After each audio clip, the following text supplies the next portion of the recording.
नीनू एक लड़कियों के कॉलेज की वैन चलाता था। एक दिन वह मोहल्ले की आखिरी लड़की को छोड़ने गया तो उसकी नीयत बदल गई और उसने उस लड़की के साथ रेप करके वीडियो बना ली और ब्लैकमेल करने लगा कि अगर किसी को बताया तो इंस्टा और फेसबुक पर वीडियो डाल दूंगा। और फिर उसका जब दिल करता अपनी हवस मिटा लेता और वह लड़की प्रेग्नेंट हो गई तो उसने आत्महत्या कर ली।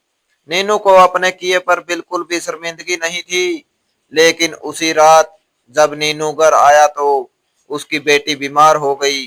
वह उसे लेकर अस्पताल भागा तो डॉक्टर की बात सुनकर उसके होश उड़ गए कि वह अंकल मुझे प्लीज घर जल्दी छोड़ दिया करें, पूरा 1 घंटा लग जाता है, मैं वैन में बैठी रहती हूँ और आप सबसे आखिर में मुझे छोड़ते हैं।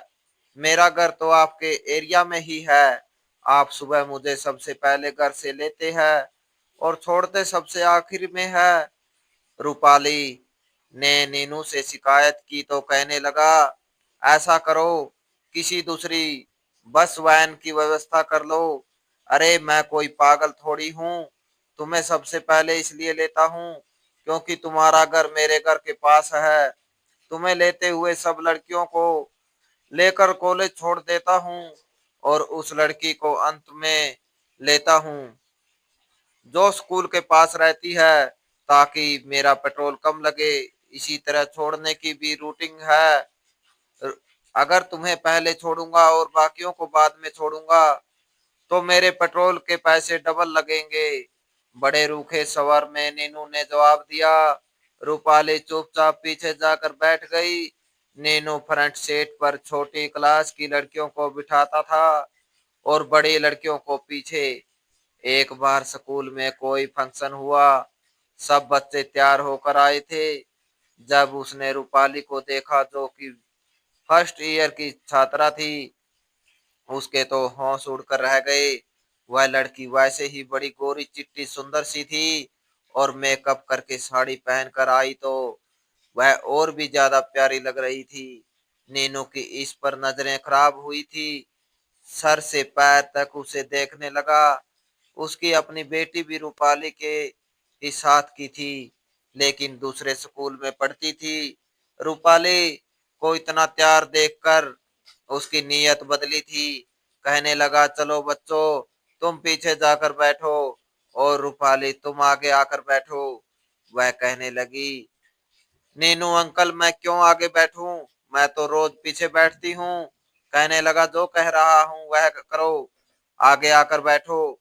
वह आगे बैठ गई लेकिन बिल्कुल दरवाजे के साथ लगकर बैठी थी। नीनू ने गाड़ी चलाते चलाते ही अपना हाथ उसके पैरों के टच कर दिया। वह बुरी तरह से घबराई थी, उछल कर रह गई। उसने गुस्से से नीनू की ओर देखा तो वह उसी को देख रहा था और बड़ी घूरने वाली नजरों से देख रहा था। उसने नीनू का हाथ अपने पैर से दूर करना चाहा तो वह उसे गुस्से से देखने लगा। पूरे रास्ते में उसके साथ गलत हरकतें करता रहा। जब कॉलेज से वापसी पर उसे घर तक छोड़ा, इससे पहले कि वह गाड़ी से उतरती, उसकी हालत वह देख चुका था। वह पसीने से भीगी हुई थी, बहुत डरी हुई थी, घबराई हुई थी। वैसे भी वह एक डरपोक लड़की थी और नीनू बांप चुका था, इसलिए जैसे ही वह वैन से नीचे उतरने लगी तो कहने लगा, खबरदार जो तुमने अपने घर में किसी को कुछ बताया तो मैं तुम्हारे साथ वह करूंगा कि तुम याद करोगी। यह सुनकर रूपाली का रंग उड़ा था, वह बुरी तरह से डर गई। जब घर गई तो उसकी माँ ने उसकी उड़ी हुई रंगत देखकर कारण पूछा तो वह बात को टाल गई। उसको वैसे ही डर लग रहा था, वैसे भी वह जरा जरा सी बात पर घबरा जाने वाली डरने वाली लड़की थी और इसी बात का फायदा नीनू उठाना चाहता था क्योंकि वह अच्छी तरह से जान चुका था कि यह लड़की ज्यादा होशियार नहीं है। उसकी बदतमीजी उसने चुपचाप सहन की है, इसका मतलब यह है कि वह किसी से कुछ भी नहीं कहेगी। अब तो ऐसा रोज ही होने लगा। सब लड़कियों को उनके घर छोड़ने के बाद नीनू उसे अपने साथ वाली सीट पर बैठाता और उसके साथ ऐसी गंदी हरकतें करने लगा। कभी उसकी कमर को छूता, कभी कहीं टच करता और उसे गुस्से में देखकर उससे कहता कि अगर तुमने मुझे रोकने की कोशिश की या फिर किसी को बताने की कोशिश की तो तुम बहुत पछताओगी। चुपचाप रूपाली उसकी बदतमीजियां सहन कर रही थी। कई बार वह उसे कह चुकी थी कि आप मेरे साथ ऐसी हरकतें मत किया करें, आप मेरे पिता की उम्र के हैं। लेकिन वह उसे गुस्से से घूरने लगता, कहता अपनी बकवास बंद रखो, वरना तुम मुझे जानती नहीं हो कि मैं क्या कर सकता हूँ। एक बार जब नीनू अपने घर आया तो उसे गानों की आवाज सुनाई दी। जैसे ही वह ड्राइंग रूम में गया तो देखा कि उसकी बेटी रीवा डांस कर रही थी। यह देखकर तो नीनू का पारा हाई हुआ। उसने चीख कर रीवा को पुकारा, कहने लगा रीवा, यह क्या कर रही हो?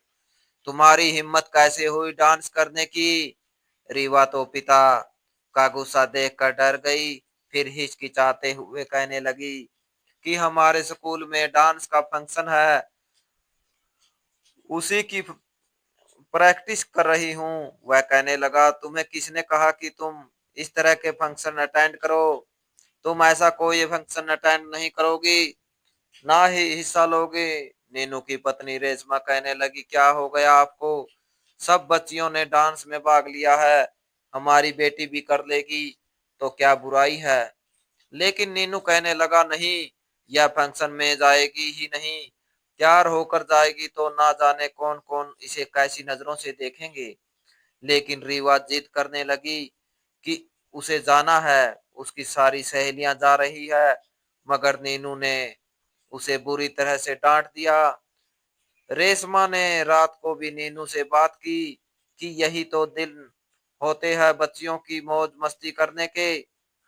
वह भी हाई स्कूल में पढ़ती है, लेकिन नीनू के अपने दिल में चोर था, इसलिए अपनी बेटी को अनुमति नहीं दी, ना ही उसे जाने दिया।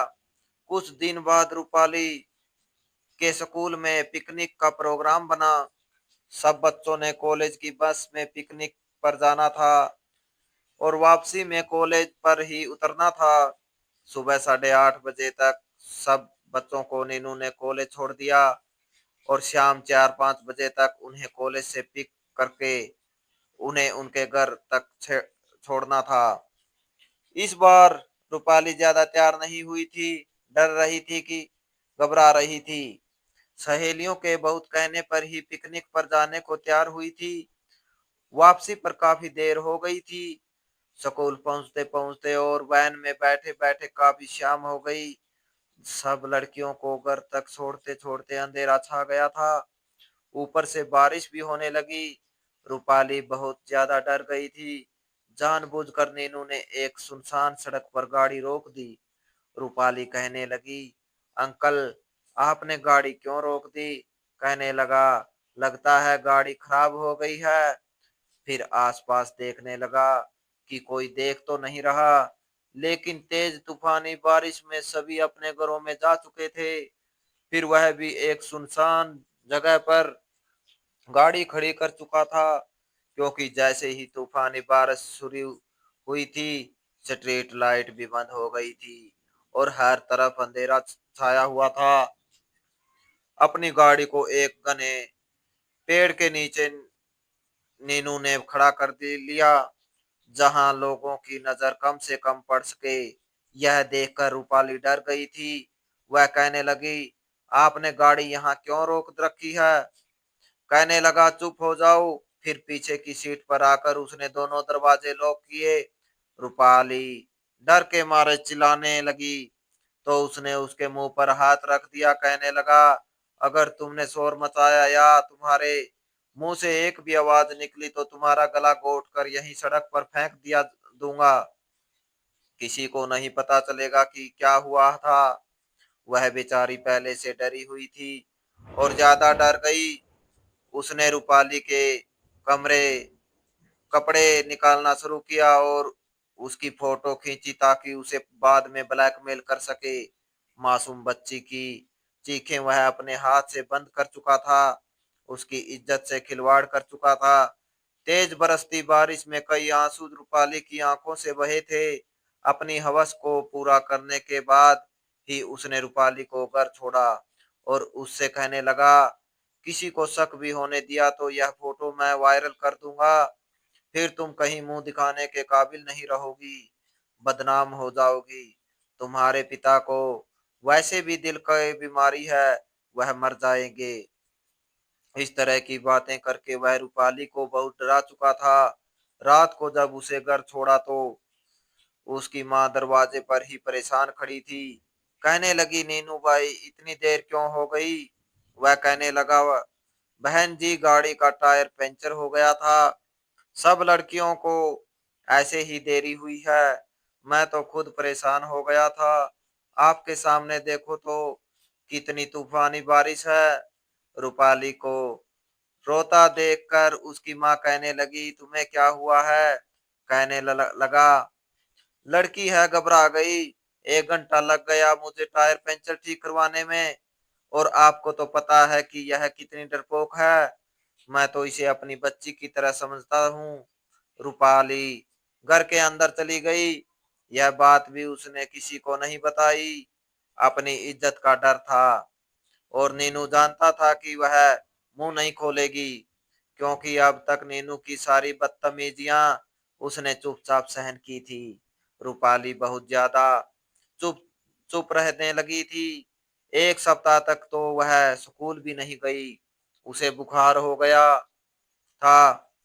उसकी माँ बहुत परेशान थी, घर में सबसे छोटी थी, बड़ी 2 बहनों की शादी हो चुकी थी, भाई था, भाभी थी, सब उसे लाड प्यार करते थे। लेकिन अब वह किसी से नहीं करती थी।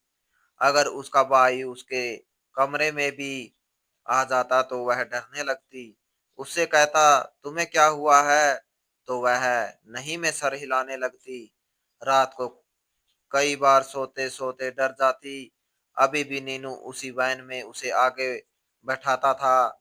रूपाली बार बार अपनी माँ से कहती थी कि मुझे स्कूल में पढ़ना ही नहीं है।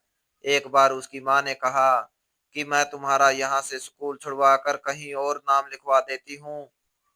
जब से तुम स्कूल में जाने लगी हो चुप चुप सी रहने लगी हो। एक बार नीनू ने उसे फोन किया, कहने लगा, तुम स्कूल क्यों नहीं जा रही हो? वह कहने लगी, मुझे अब नहीं पढ़ना। नीनू कहने लगा, ज्यादा होशियारी करोगी तो जानती हो ना उसका अंजाम क्या होगा। चुपचाप इसी स्कूल में पढ़ो और रोज आया करो, नहीं आओगी तो फिर मैं तुम्हें बताऊंगा कि मैं क्या कर सकता हूँ। रूपाली का रंग जैसे उड़कर सफेद हुआ था, रंगत पीली पड़ने लग गई थी। अगले दिन तैयार होकर स्कूल जाने लगी। उसकी माँ कहने लगी, तुम तो कह रही थी इस स्कूल में पढ़ना ही नहीं है, मैं तो तुम्हारा दूसरे स्कूल में नाम लिखवाने वाली थी। कहने लगी, नहीं मैं यहीं पढ़ूंगी। उसकी माँ परेशान थी कि कभी कुछ कहती है तो कभी कुछ कहती है। जब वह वैन में गई तो दीनू उसे बड़े गुस्से से देख रहा था। कॉलेज की बाकी लड़कियों को घर छोड़ने के बाद उसे एक खाली घर में ले आया। यह देखकर रूपाली की जान निकली थी। कहने लगी, आप मुझे यहाँ क्यों लेकर आए हैं? कहने लगा, अब भी बताना पड़ेगा कि क्यों लेकर आया हूँ। चुपचाप अंदर चलो और खबरदार जो तुमने शोर मचाया तो। वह रोने लगी, हाथ जोड़ने लगी, कहने लगी, आपकी भी तो एक बेटी है, भगवान के लिए अंकल मेरे साथ ऐसा कुछ ना करें, मैंने आपका क्या बिगाड़ा है? वो कहने लगा, मुंह बंद रखो अपना वरना तुम्हें छोड़ूंगा नहीं, चुपचाप चलो अंदर। वह उसे अपने साथ घर के अंदर ले गया और अपनी हवस मिटाने के बाद ही उसे छोड़ा था। वह बेचारी रो रही थी, गिड़गिड़ा रही थी, तो कहने लगा, अपना मुंह तो धो कर जाना, किसी को शक हुआ तो जानती हो ना, किसी को मुंह दिखाने के काबिल नहीं रहोगी। रूपाली रो रो कर अपने लिए मौत मांगने लगी, क्योंकि उसकी जिंदगी बहुत कष्टदायक होती जा रही थी। नीनू का अपने घर की ओर ध्यान भी नहीं था। उसे तो जैसे इसका चस्का सा लग गया था। उस मासूम बच्ची की बेबसी और आंसू भी उसको पाप करने से रोक नहीं पाते थे। वह आए दिन रूपाली को खाली मकान में ले जाता और अपनी हवस पूरी करके उसे वापस घर छोड़ देता। 1.5 महीने के अंदर अंदर रूपाली की रंगत पीली पड़ चुकी थी। वह रात भर रोती रहती थी, सोती नहीं थी। आंखें बंद करती थी तो लगता था कि नीनू उसके साथ पाप कर रहा है और यह अत्याचार उसे मानसिक रोगी बनाने लगा था। उसकी आंखों के नीचे गहरे काले गड्ढे पड़ने लगे। उसकी माँ उससे कारण पूछती तो वह कुछ नहीं बताती। अब उसकी तबीयत बहुत ज्यादा खराब रहने लगी। उसकी माँ उसे लेडी डॉक्टर के पास ले गई कि पता नहीं मेरी बेटी को क्या हो गया है, कुछ समझ नहीं आ रहा, तबीयत बहुत खराब रहने लगी है, रंग पीला पड़ता जा रहा है। लेडी डॉक्टर ने जब टेस्ट करवाया तो जो बात लेडी डॉक्टर ने बताई, रूपाली की माँ के तो होश उड़कर रह गए। घर आते ही वह रूपाली को कमरे में ले जाकर दरवाजा बंद कर चुकी थी। कहने लगी, बताओ मुझे यह क्या कर दिया तुमने? इतनी छोटी सी तुम्हारी उम्र है, यह क्या किया तुमने? खुद उसकी माँ भी अपना सर पीट कर रो रही थी। अपनी बहू के सामने इस बात को खोलना नहीं चाहती थी। कहने लगी, रूपाली मैं तुम्हारे बारे में तो ऐसा सोच भी नहीं सकती थी। बताओ कौन है वो? किसके साथ मुंह काला किया तुमने? रूपाली पत्थर का मूरत बनी रही। उसकी माँ ने उसे मारा पीटा, लेकिन वह चुपचाप मार खाती रही। बोली कुछ नहीं की बोली कुछ नहीं कि कहीं उसकी वीडियो ना वायरल हो जाए। अपनी माँ के लाख बार पूछने पर भी उसने कुछ नहीं बताया। अपनी माँ की बातें सुनती रही, मार खाती रही। उसकी माँ ने दरवाजा बंद कर दिया। जो कुछ हो चुका था वह रूपाली ज्यादा देर तक छुपा नहीं सकती थी। जब उसके भाई को या पिता को पता चलता तो वह तो किसी को मुंह दिखाने के काबिल भी ना रहती। रूपाली को बस एक ही रास्ता नजर आया। उसने पंखे के साथ दुपट्टा बांधा और चारपाई के ऊपर कुर्सी रखकर उसी दुपट्टे को अपने गले में अच्छी तरह से लपेट लिया और नीचे से कुर्सी को धक्का दे दिया। बुरी तरह से तड़प रही थी, जोर जोर से पैर मार रही थी, अपने हाथों से अपनी जिंदगी को खत्म कर चुकी थी। उसकी माँ जब कुछ घंटे बाद रो धो कर रूपाली के कमरे में आई ताकि उससे पूछे कि किसने किया है यह तुम्हारे साथ, हमें उसका नाम तो बताओ, तो बेटी को पंखे के साथ लटका देखकर वह चिल्लाने लगी। किसी को नहीं पता चला था कि बेचारी मासूम सी बच्ची ने इतना बड़ा कदम क्यों उठाया। यह बात पूरे मोहल्ले में फैली थी। जब नीनू को पता चला तो पहले तो वह थोड़ा सा परेशान सा हुआ, लेकिन उसे अपने किए पर कोई दुख नहीं था। रूपाली का पिता यूं उसके आत्महत्या करने पर लोगों को सवालों के जवाब नहीं दे पा रहा था। सिर्फ उसकी माँ को पता था कि उसकी बच्ची ने आत्महत्या क्यों की। उसका आधा कारण तो वह जानती थी, लेकिन कौन उसकी आत्महत्या का कारण बना यह उसकी माँ नहीं जानती थी। रूपाली के मरने के बाद सबको बहुत दुख था। सबके साथ उसका व्यवहार बहुत अच्छा था।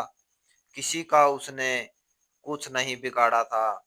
नीनू को परवाह तक नहीं थी, लेकिन उसे गलत काम करने का चस्का लग चुका था।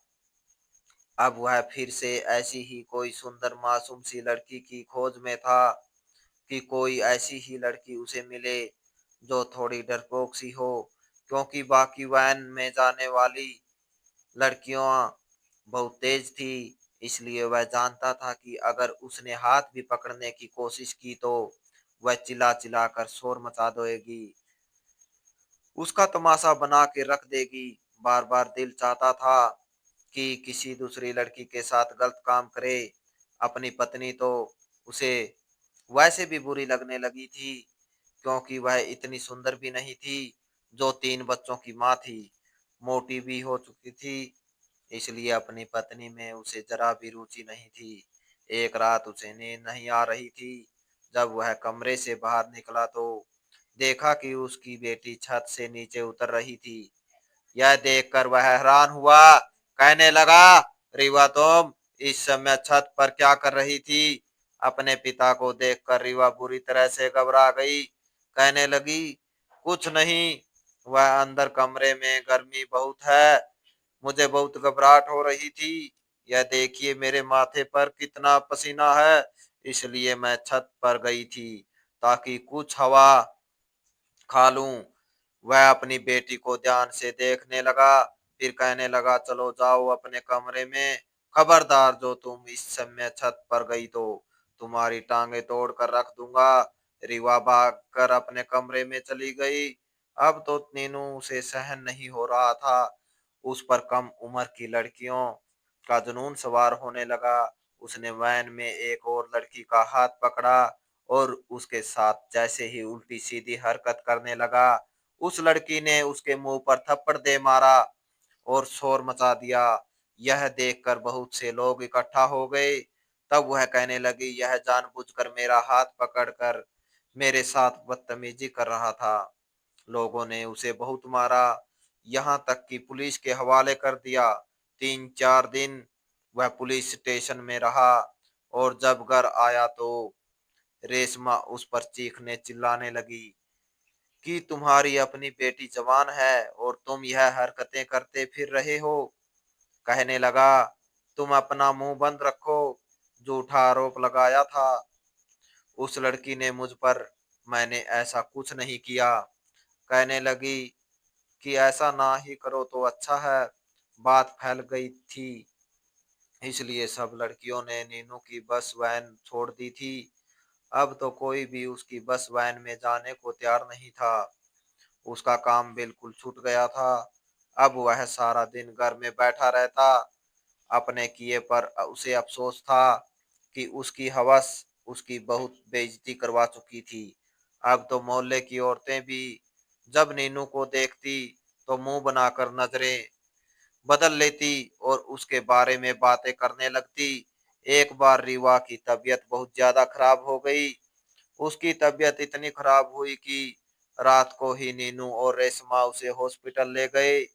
जब डॉक्टर ने यह बताया कि आपकी बेटी प्रेग्नेंट है, तो नीनू के होश उड़कर रह गए। उसे अपने कानों पर विश्वास नहीं आ रहा था कि ऐसा कैसे हो सकता है। वह फूट फूट के रोने लगा। उसे रूपाली का चेहरा नजर आने लगा। वह अपने सर पर हाथ मार मार कर फूट फूट कर रो रहा था। उसे पता चल गया था कि अगर वह अपना पाप छुपा भी लेता तो भी भगवान तो उसे देख रहा था। जो उस मासूम लड़की की सिसकियां सुन रहा था, जो इस आदमी की दरिंदगी को देख रहा था, उसने उस लड़की को तो डरा धमका दिया और उस लड़की ने आत्महत्या कर ली। लेकिन जो कुछ उसने किया था, वही सब कुछ उसकी बेटी के साथ हो चुका था। रेशमा भी रोए जा रही थी। जब रीवा से पूछा तो कहने लगी कि स्कूल के चौकीदार ने उसके साथ गलत किया था और उसकी फोटो भी खींच रखी थी। कहता था कि अगर किसी को बताया तो यह फोटो वायरल वायरल कर दूंगा। जो कुछ नीनू ने किया था वही कुछ रीवा के साथ हुआ था। नीनू का यह हाल था कि पागल हो गया था। कभी कभी घर से बाहर निकल जाता और कहता, मुझे पत्थर मारो, मैंने रूपाली का खून कर दिया, मैंने उस मासूम बच्ची पर दया नहीं दिखाई, इसलिए मेरी बच्ची भी बर्बाद हो गई। मेरी बच्ची के साथ किसी चौकीदार ने पाप नहीं किया, मैंने किया है। मैंने अपनी बेटी की जिंदगी बर्बाद कर दी। यह सुनकर रेशमा के होश उड़ गए थे। पत्थर जमीन से उठाकर नीनू अपने सर पर मारता था तो कभी थप्पड़ अपने दोनों गालों पर मारने लगता। रोता पीटता। रेशमा ने रीवा का अबॉर्शन करवा दिया, लेकिन रीवा बदनाम होकर रह गई थी। बदनाम करने वाला खुद नीनू था, जो अपने पागलपन के दौरे में सब कुछ बोल देता था।